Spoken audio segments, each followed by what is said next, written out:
Sean O'Brien, the General President of the International Brotherhood of Teamsters, here on the stage. Caused some controversy when he said he would come.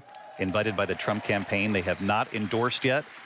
And we all know that President Biden became the first sitting president to walk a picket line. So let's listen. For opening the RNC's doors to the Teamsters Union and inviting me to speak before you tonight.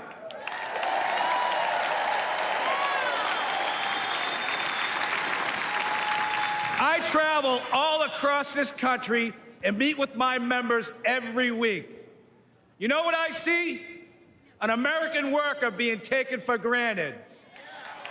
Workers being sold out to big banks, big tech, corporates, and the elite. And I'm not the only one who sees this. Everyday families see it. The American people aren't stupid. They know the system is broken. We all know how Washington is run. Working people have no chance of winning this fight. That's why I'm here today. Because I refuse to keep doing the same things my predecessors did.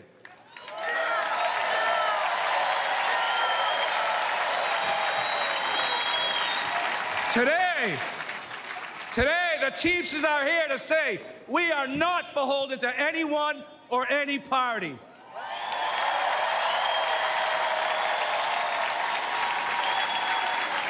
We will create an agenda and work with a bipartisan coalition ready to accomplish something real for the American worker.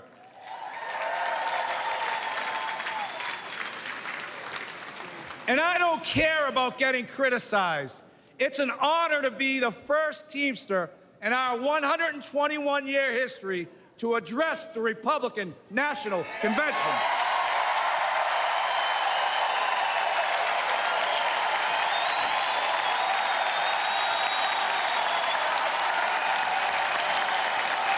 Several months ago, I asked the RNC and the DNC for the opportunity to speak. To be frank, when President Trump invited me to speak at this convention, there was political unrest on the left and on the right. Hard to believe. Anti-union groups demanded the president rescind his invitation. The left called me a traitor.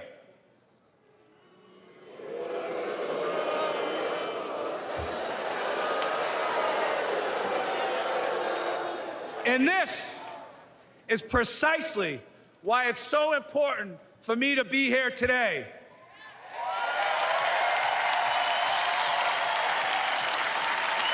Think about this. Think about this.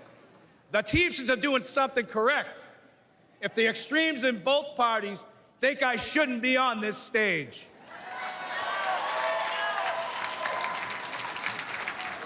President Trump had the backbone to open the doors to this Republican convention, and that's unprecedented.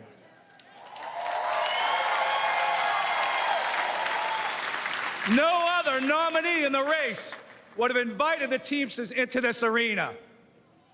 Now, you can have whatever opinion you want, but one thing is clear. President Trump is a candidate who is not afraid of hearing from new, loud, and often critical voices. And I think we all can agree, whether people like him or they don't like him, in light of what happened to him on Saturday, he has proven to be one tough SOB.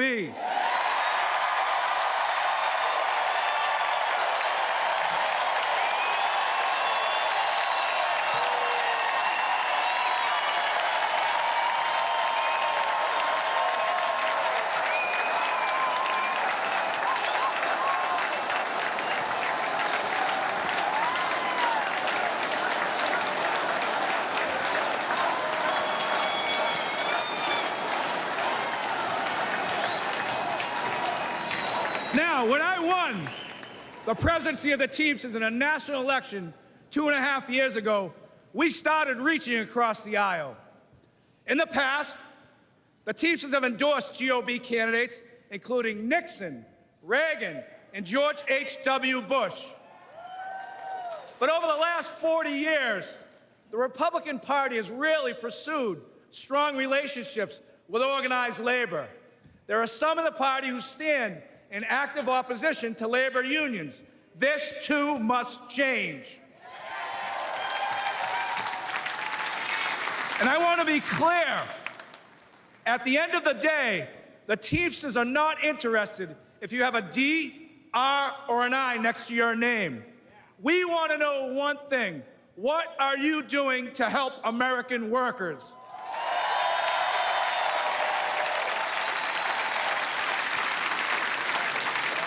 As a negotiator, I know that no window or door should ever be permanently shut. In my administration, the Teamsters reached out to 8 Republican senators who stood up for railroad Teamsters over our fight for paid sick leave. Josh Hawley was one of them.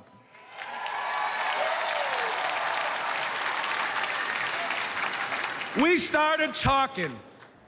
Senator Hawley changed his position on national right to work. Then we started walking. Senator Hawley walked a Teamsters picket line in St. Louis and a UAW picket line in Wentzville, Missouri. More than that, I want to recognize Senator Hawley for his direct, relentless, and pointed questioning of corporate talking heads, lawyers, CEOs, and apologists.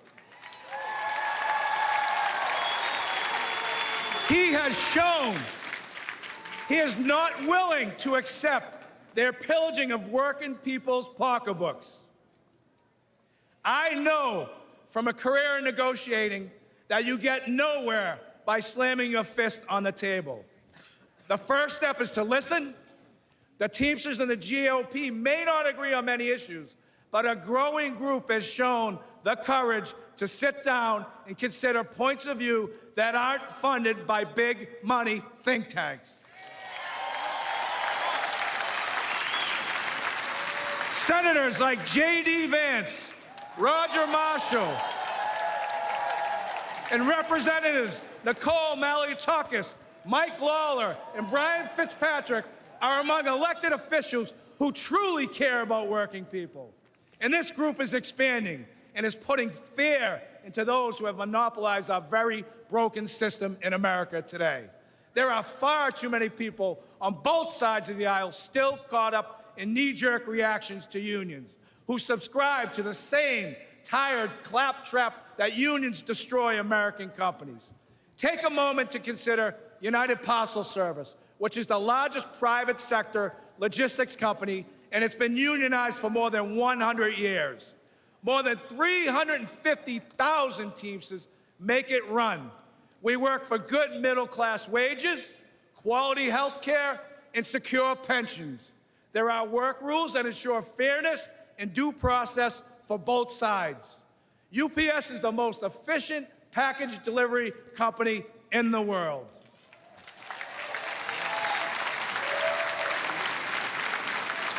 But let's not forget that UPS doesn't provide these great wages and benefits out of the kindness of its heart.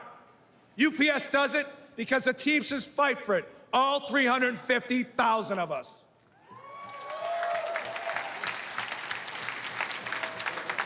You know, corporatists hate when working people join together to form unions. But for a century, major employers have waged a war against labor by forming corporate unions of their own. We need to call the Chamber of Commerce and the business roundtables what they are. They are unions for big business. And here's another fact. Against gigantic multinational corporation, an individual worker has zero power. It's only when Americans band together in democratic unions that we win real improvements on wages, benefits, and working conditions. Companies like Amazon are bigger than most national economies. Amazon is valued over $2 trillion.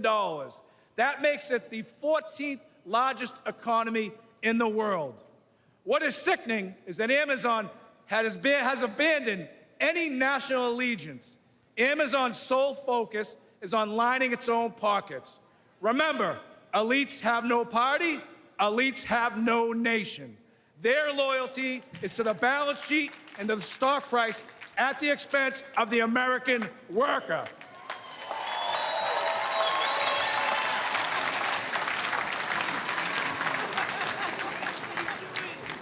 In my office in Washington, D.C., I can see the United States Capitol from my window.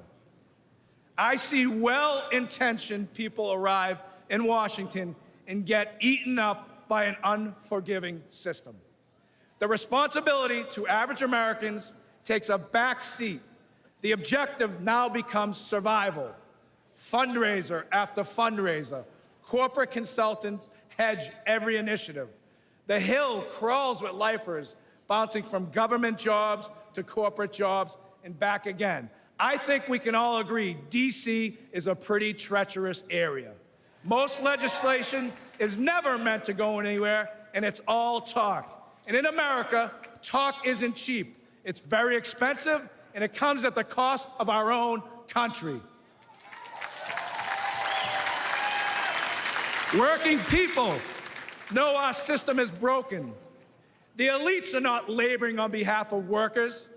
There is a political caste system that prevents citizens from accessing their representatives to hold them accountable. For a moment in time, working people in America were seen as essential. Sadly, it took a global pandemic for political and corporate elites to notice this fact. But ask yourself this question. Since the end of the pandemic, when was the last time you heard major news outlets regularly refer to workers as essential? You haven't. The men and women who provide goods and services, deliver packages, stock grocery shelves, care for patients, pick up your trash, and keep our communities safe are taken for granted. All the while, the stock market booms, housing prices hit record highs, and corporate salaries skyrocket. But the income of everyday Americans are shrinking in the face of inflation. At the gas pumps, at the grocery store, with the electrical bill, and with the car insurance. This has got to change.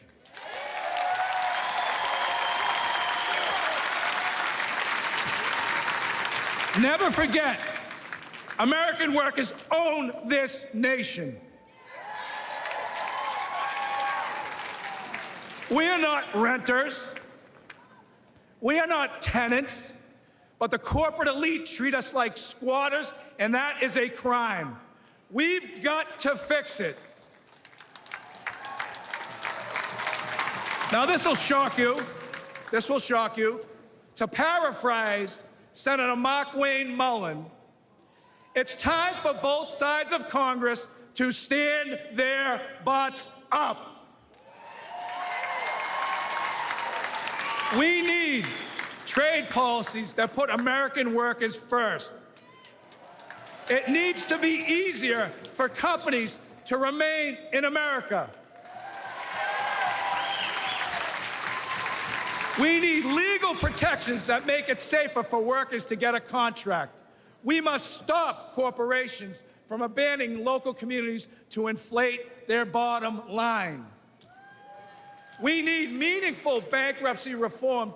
Today, corporate vultures buy up companies like Yellow Freight with the intent of driving them into bankruptcy and feasting on their remains. The courts leave workers begging for crumbs as third-tier creditors. Labor law must be reformed. Americans vote for a union but can never get a union contract. Companies fire workers who try to join unions and hide behind toothless laws that are meant to protect working people but are manipulated to benefit corporations. This is economic terrorism at its best. An individual cannot withstand such an assault. A fired worker cannot afford corporate delays, and these greedy employers know it. There are no consequences for the company, only the worker. We need corporate welfare reform. Under our current system, massive companies like Amazon, Uber, Lyft, and Walmart take zero responsibilities for the workers they employ. These companies offer no real health insurance, no retirement benefits, no paid leave, relying on underfunded public assistance. And who foots the bill? The individual taxpayer. The biggest recipients of welfare in this country are corporations, and this is real corruption. We must put workers first. What could be more important to the security of our nation than a long-term investment in the American worker?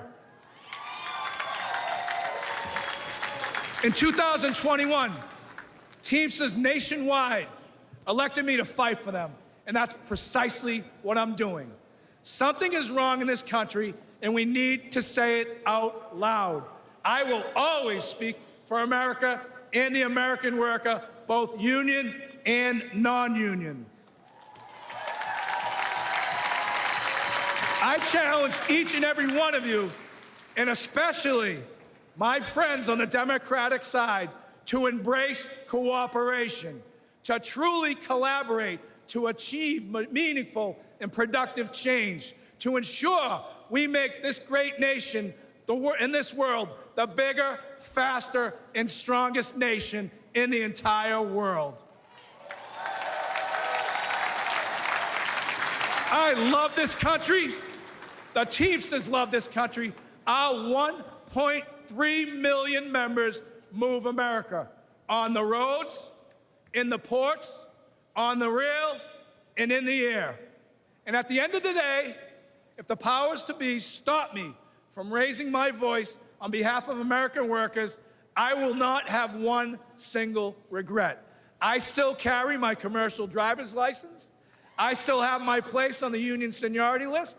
You'll find me back in Boston driving a tractor trailer, delivering equipment for Shaughnessy and Ahern, because I have the protection of a union contract that gives me the freedom to speak my mind and to fight like hell. God bless the greatest nation. Thank you very much.